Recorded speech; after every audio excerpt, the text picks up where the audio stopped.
안녕하세요. 맥키니 지혜투자 클럽입니다. 셀트리온 레키노나. 자, 어제 그 배당 관련되는 이슈가 끝나고 오늘 이제 배당락일이었는데요. 자, 셀트리온 어제 상승을 이어가지 못하면서 주가 급락을 했는데요. 이유는 무엇일까? 이 부분 한번 살펴봐 드리도록 하겠습니다. 오전장에 나왔던 기사 장 출발하자마자 좀 하락 흐름들이 급촉하게 조금 나왔는데요. 셀트리온 헬스케어, 셀트리온 제야. 셀트리온 제약이 가장 많이 빠졌고 셀트리온 헬스케어, 셀트리온 이런 식으로 이제 하락을 했는데요. 어제 상승 흐름이 상당히 좀 기대되는 흐름이었는데, 자, 배당 관련되는 이슈에서 어제 연기금이 대거 매수를 했는데 오늘은 사모펀드가 대거 또 매도를 하면서 수급의 어떤 악화와 공매도의 어떤 급증, 이런 어떤 수급 이슈가 되돌림의 어떤 흐름들이 나타났기 때문에 상당히 좀 아쉬웠던 하루입니다. 뭐 시장이 어떤 배당락 이슈는 있습니다만 셀트리온이 뭐 주식 배당과 현금 배당이 뭐 폭이 큰 편은 아니었는데, 자, 이 부분을 여전히 또 이어가지 못하는 모습이었죠. 그래서 시장에서는 이 항체 치료제 레키노나 경쟁이 심할 것이다. 이거는 뭐 큰 기사라기보다는 항상 뭐 경구용 치료제가 나오면 이 이야기를 다는 거니까, 최근에 이제 국내에서도 이제 하이자 관련되는 팍스로비드 긴급 사용 승인을 27일 날 했지 않습니까? 국내에서도. 자, 경구용 치료제가 있을 때마다 올해 5월달 이후에 끊임없는 이슈였는데요. 이게 어제는 이제 하이자의 어떤 그 팍스로비드 관련되는 부분에서 미국에서 이제 기저 질환이 있는 분들이 박스로비드의 어떤 약물과 복합적으로 같이 이제 병행했을 때 문제가 생길 수 있다, 이런 이야기가 나왔는데, 그래서 하락을 했는데 오늘 백신 관련주들도 뭐 하락을 했습니다만, 그 어떤 흐름에서 하이자가 뭐 강세로 간 것도 아닌데 셀트리온 다시 좀 갔다는 부분이 좀 있죠. 그래서 식약처가 이제 이런 어떤 부분에 판단을 했던 것은 이미 뭐 있는 어떤 기사였고요. 그리고 이제 장 초반에 미국의 이제 무증상 감염자 격리 단축, 미국의 이제 질병통제예방센터 CDC에서 기존의 이제 격리 기간을 10일에서 5일로 단축한 바가 있다. 예. 그러니까 이제 무증상 감염자 관련되는 부분, 이것도 큰 뭐 흐름이라기보다는요, 결국은 수급 이슈가 오늘 뭐 제일 좀 컸다고 보여지는데요. 자, 제목은 이제 하이자를 뭐 이렇게 이야기를 하고 있는데요. 자, 하이자 관련되는 부분하고 셀트리온 레키노나 관련되는 부분하고 제가 볼 때는 뭐 큰 차이가 없는 것 같은데, 다만 이제 가장 뭐 그 명확한 차이는 투여 방법이 이것밖에 없다고 보여져요. 병원에서 의료진에서 이제 60분간, 기존에 90분에서 이제 60분으로 단축시켰던 정맥 주사. 해외에서 이제 이런 부분들을 뭔가 좀 편의를 하기 위해서 이제 항체 주사 센터라든지 뭐 이렇게 버스 같은 데다가 해가지고도 이렇게 편의를 봐서 이렇게 하는 여러 가지 어떤 흐름들을 미국에서는 이제 진행하고 있는데요. 자, 국내에서도 이 의료진의 어떤 부담, 그 다음에 시간, 뭐 이거를 제한하면 효과라든지 부작용 관련되는 부분에서는 사실상 우위가 있는 셀트리온 레키노나죠. 그래서 이에 비해서 이제 박스로비드 같은 경우에는 1일 2회, 이것도 복용 시간을 잘 맞춰야 된답니다. 그게 적정량을 제때 복용하지 않으면 내성 발생도 있고, 어제 이야기 드렸듯이 이 박스로비드도 기저질환이 있는 분들 같은 경우는 병용을 좀 잘못하면 항우울제 이런 거하고 하면 문제가 좀 생길 수 있다, 이런 이야기가 있기 때문에 경구용 치료제 몰루피라비르보다는 조금 이제 부작용 관련되는 부분들이 상당히, 그럼에도 불구하고 경구용 치료제는 향후에 이제 어떤 이제 결과가 나올지는 모르는 거죠.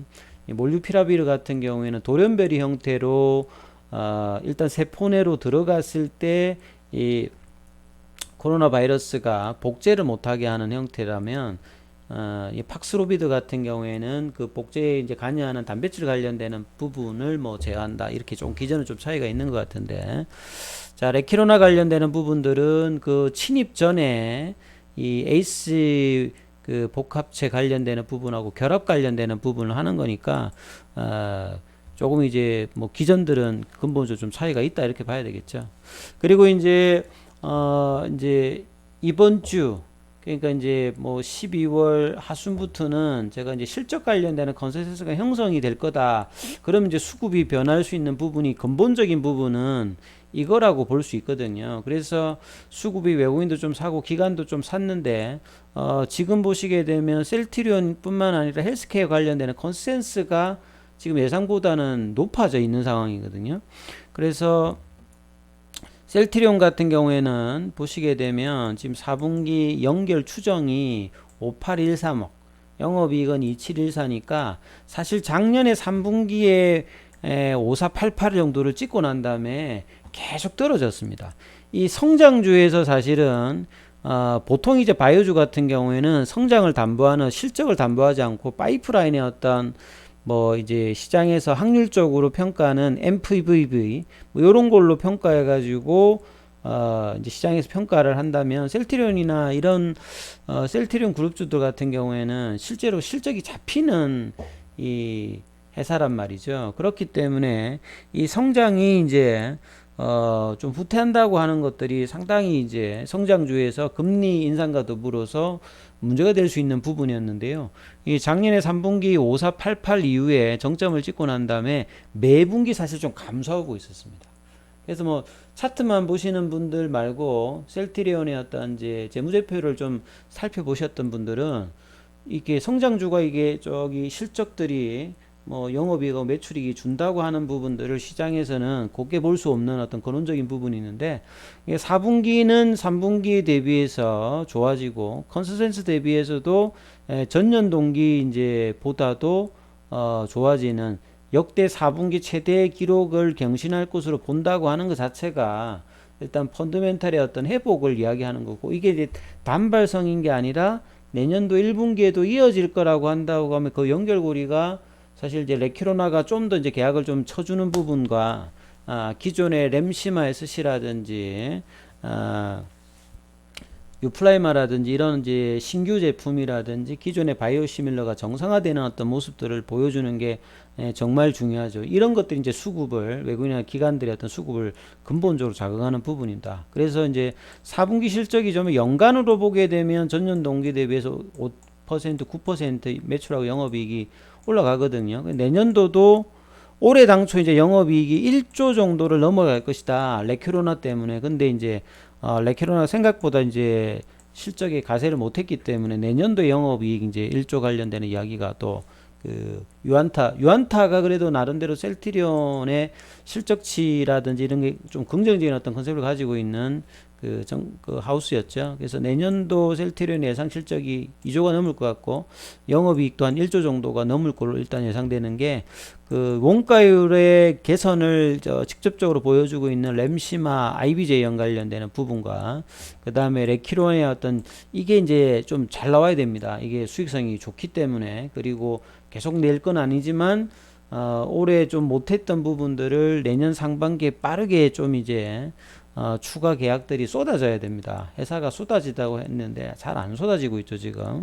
그 다음에 이제 나머지 이제 새로운 아바스틴 이제 바이오시밀란트 후속이 이제 이 어떤 허가 기대감, 요런 것들이 좀 있죠. 그리고 실질적인 셀트리온 헬스케어도 지금 4분기 관련되는 부분이 조금 이제 좋기 때문에요. 이제 이런 부분에 신한금융투자가 가장 꼼꼼하게 보는데 신한금융투자에서 헬스케어 관련되는 4분기 매출과 영업이익을 좀 좋게 좀 보고 있단 말이에요. 레키로나 때문에, 계약 때문에. 자, 이런 부분들이 레키로나가 지금 이제 5만 명분, 그 다음에 국내에 셀트리온 제약으로 내년에 5만 분 추가 말고 나머지 지금 70여 개국의 수출 협의를 끊임없이 하고 있는데 이제 결과가 나와야 되겠죠. 그래서 이 협의만 하지 말고 빠르게 이제 이 물량들이 나올 수 있는 어떤 계약들을 구체화를 좀 시켜서 시장에 나오는 것이 이제 4분기 1분기에 이어지는 셀트리온 주가 흐름이 상당히 좀 중요하다 이렇게 말씀드립니다. 차트 흐름을 보시게 되면 셀트리온이 좀 아쉬웠던 게 어제